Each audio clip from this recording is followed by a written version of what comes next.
Hollywood में music industry is not dependent on the film industry. इधर क्या है कि म्यूजिक इंडस्ट्री काफी डिपेंडेंट है फिल्म इंडस्ट्री पे, बट ये डिफरेंस चेंज भी हो रहा है। मतलब सब अपने गानों में फीचर हो रहे हैं, सब अपने म्यूजिक अपने लिए बना रहे हैं, कोई सिचुएशन के लिए नहीं बना रहा है। पहली बार सलमान खान के साथ प्रोजेक्ट किया मैंने, हॉल में सब ऐसे पार्टी कर रहे हैं, वीडियोस ले रहे हैं, इतने सारे टैग्स। तो आपकी आवाज अच्छी है कि नहीं उसकी डिबेट नहीं चल रही है, डिबेट चल रही है कि आपकी आवाज बैठ रही कि नहीं उस गाने में। शो मी द ठुमका, वो मैंने भी स्क्रैच गाया है गाना, बट मैं बहुत खुश हूँ कि सुनिधि के आवाज में निकला है। So hello guys, welcome to Bollywood chronicle. हमारे साथ है Nikita Gandhi.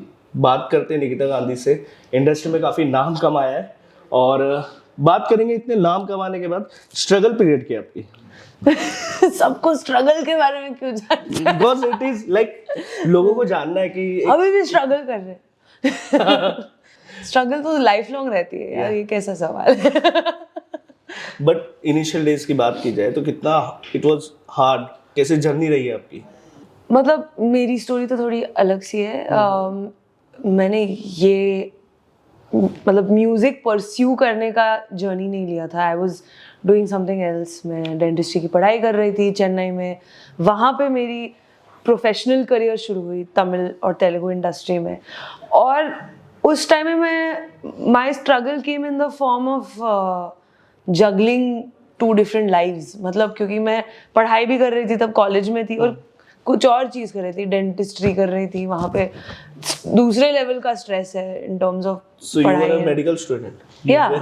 And so my struggle was to juggle these two lives. क्योंकि every evening मैं rehearsals करती थी। I was in a choir in Rahman सा स्कूल, ये वो। तो और gigs भी करती थी थोड़े बहुत, indie gigs, this that. So it was literally like dentist by day या college student by day and singer by night वाला life था। तो मेरा जो पढ़ाई होता था, मतलब कॉलेज का काम होता था, मैं वो बस राइड्स पे करती थी, लाइक दिन रात। मैंने ऐसे स्टूडियो में बैठ के भी पढ़ाई की है क्योंकि एग्जाम्स चल रहे हैं और मैं कुछ डब के लिए बैठी हुई हूँ, तो रहमान सर के स्टूडियो में बैठ के अपनी पढ़ाई करी। तो ये काफ़ी मतलब इंटरेस्टिंग रहा जर्नी, क्योंकि ये चीज़ बैलेंस करना शुरू में काफ़ी इंटेंस था। बट मुझे तो बहुत मज़ा आया। मतलब स्ट्रगल कह सकते, नहीं भी कह सकते, लेकिन ये एक्स्ट्रा मेहनत करने में मुझे बहुत मजा आया। गाना गाना है, मुझे सिंगर बनना है, कब से ऐसा लगा? बचपन से लाइक किसको देख के, whom you like inspired of?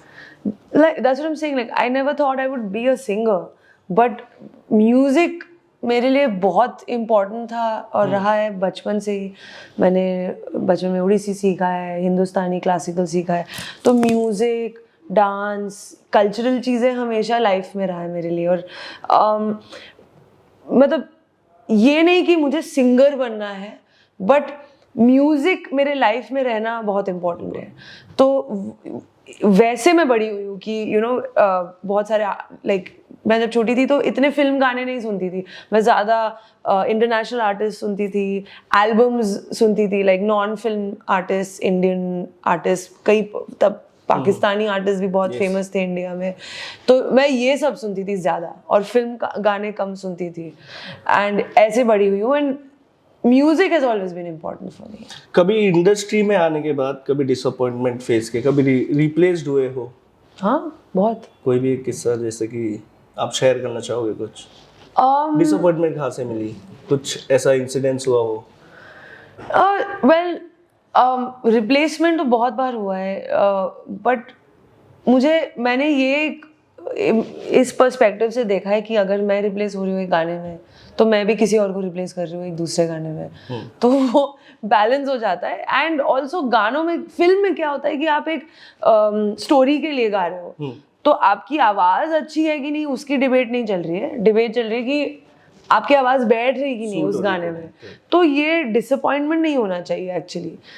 It's like आपने ऑडिशन दिया और नहीं हुआ, उसका मतलब नहीं है कि आप अच्छे नहीं हो, तो ये मैंने सीखा है, टू अंडरस्टैंड कि नॉट टू बी डिसअपॉइंटेड अगर आप नहीं गाते हो। जैसे आई रिमेम्बर, मैंने ऐसे बहुत बड़े बड़े गाने जो मैंने गाए हैं और किसी और ने गाए, लाइक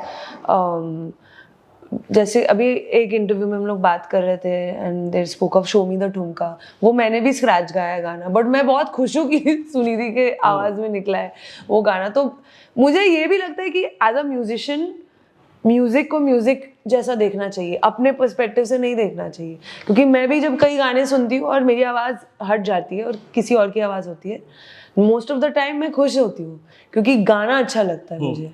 और वो सबसे इम्पोर्टेंट चीज़ है कि गाना कैसे लग रहा है, आप खुश हो कि नहीं वो सेकेंडरी होता है। अच्छा, वो सॉन्ग की बात करेंगे जिससे आपको फेम मिला हो, जहाँ लोगों ने आपको पहचानने लगा, लोगों ने वो गाने के वजह से, तो ऐसा कौन सा मोमेंट था वो जब आपको फेम मिला हो? आई थिंक हर एक गाने के साथ थोड़ा और मतलब बढ़ा है फेम, बट मेरा पहला गाना जो था राब्ता, आई थिंक उस गाने के बाद काफ़ी ऐसा एक जंप हो गया अचानक से। Was my first song in Bollywood, पूरी देश सुन रही है, और मेरे से स्कूल फ्रेंड्स मुझे मैसेज किए कि is that really you on that song, and oh my God you are singing in, मतलब थोड़ा ऐसे सडनली लार्जर देन लाइफ हो गया मेरी माय करियर। एंड उसके बाद of course I think Jugnu was also a very big milestone song जहाँ पे बहुत पॉपुलैरिटी मिली। तो ऐसे हर गाने के साथ कुछ ना कुछ तो हुआ है ऑफ कोर्स। अच्छा, जब आप अभी आपने बताया यार रहमान के स्कूल से आप पढ़े हो, जब उन्होंने आपका ऑडिशन लिया तो हाउ एक्साइटेड यू वर, कितने प्लान थे और क्या स्टोरी थी, वो सब कैसे हुआ? सर ने मेरी ऑडिशन नहीं ली। मैं बेसिकली उनके स्कूल में एक पार्ट टाइम कोर्स कर रही थी जब मैं डेंटिस्ट्री की पढ़ाई कर रही थी, एंड वहाँ पे मैं फिर क्वायर में भी पार्टिसिपेट करती थी ये वो। फिर सर का एक प्रोजेक्ट था जो वो खुद का मतलब उस स्कूल के स्टूडेंट्स को लेके ही कर रहे थे, मुझे पता नहीं था कि उनका प्रोजेक्ट था।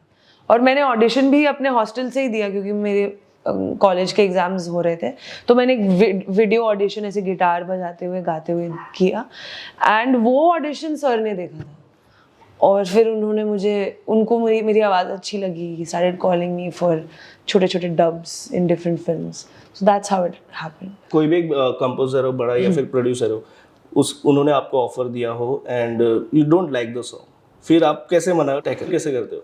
मैं तो मोस्टली ये नहीं करती हूँ क्योंकि वेल थैंकफुली जो भी गाने आए हैं have been suitable I think for me, और अगर आउट ऑफ कंफर्ट जोन भी हो तो मैंने अपने स्टाइल में ही गाया है, तो आई डोंट थिंक ऐसे सिचुएशन आया कि कोई फिल्म में मैंने मना किया गाने को। ओके, सो टाइगर 3 में जो आपने गाना गाया है, हाउ वाज द एक्सपीरियंस?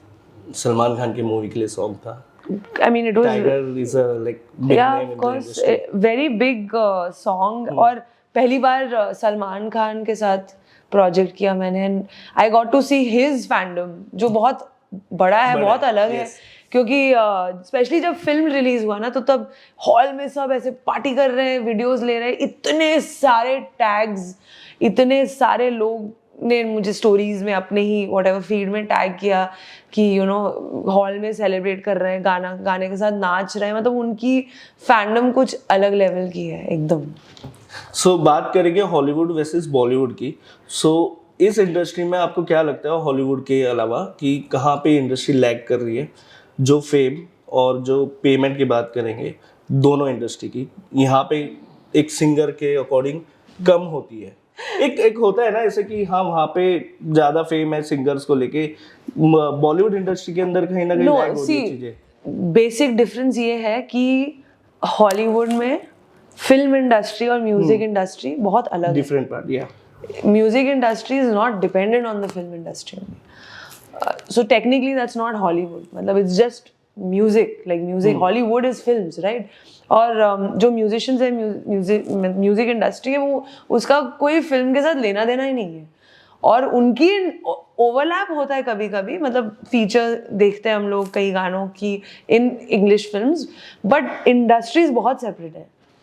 इधर क्या है कि म्यूजिक इंडस्ट्री काफ़ी लाइक डिपेंडेंट है फिल्म इंडस्ट्री पे, बट ये भी like we are seeing a change now, I think because of the Punjabi artists specially, बहुत सारे, and the hip hop scene जो बन रहा है इंडिया में, उसकी वजह से हम काफ़ी डिटैचमेंट देख रहे हैं of the music industry from the film industry, which is great I think, क्योंकि म्यूजिशियंस की अपनी पहचान होती है, एंड इट्स ग्रेट दैट ये अब वो ये इंडस्ट्री ऑटोनोमस बन रहा है और मतलब सब अपने गानों में फीचर हो रहे हैं, सब अपने म्यूजिक अपने लिए बना रहे हैं, कोई सिचुएशन के लिए नहीं बना रहा है, और जब क्रॉस ओवर भी होता है तो बहुत अच्छा लगता है।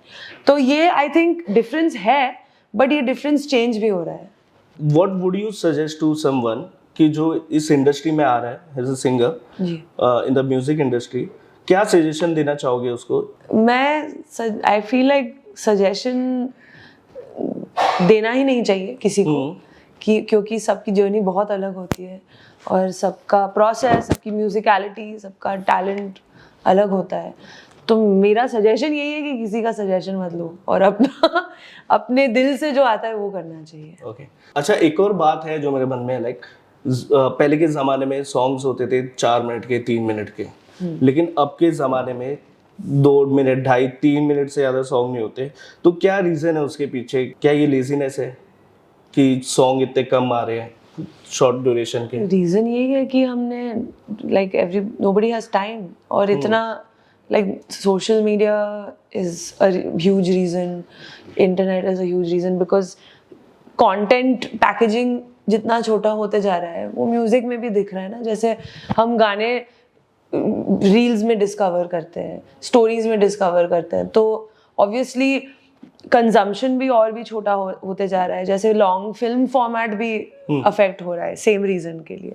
तो वही है कि अटेंशन स्पैन सबका छोटा होते जा रहा है। झलक दिखला जा में आप अभी रिसेंटली थे जी, तो क्या एक्सपीरियंस था वहाँ पे जाने का और क्या सोच के गए थे? कैसा था सब कुछ वहाँ का एक्सपीरियंस? ज़्यादा कुछ सोच के नहीं गई थी मैं। I was just excited to try something new, to be honest. और डांस तो मुझे बहुत ही पसंद है, और आई थिंक म्यूजिशियंस भी डांस में बहुत कम रिप्रेजेंट होते हैं और जनरली लाइमलाइट में बहुत कम रिप्रेजेंट होते हैं। और मैं चाहती थी कि यू नो लोग एक्चुअली जानते नहीं कि बहुत सारे आर्टिस्ट जो है म्यूजिशियंस हैं, अनलेस हम लोग के परफॉर्मेंसेस देखते हैं स्टेज पे, तो जानते नहीं कि बहुत सारे सिंगर्स बहुत अच्छे डांसर्स हैं और परफॉर्मर्स हैं। और ये चीज़ आई थिंक एक्सपोज करने के लिए और खुद भी कुछ सीखने के लिए मैंने ये शो में हिस्सा लिया। एंड मतलब 2-3 हफ्ते में बहुत डांस करने का मौका मिला, which was my favourite part. More than the show I think was the dancing for me, the rehearsals, the learning. Okay, so lastly जाते जाते जनता को क्या मैसेज देना चाहोगे आप? गाने सुनते रहिए और हमें खुश करते रहिए, और हम भी आपको खुश करते रहेंगे। Okay, thank you. Thank you.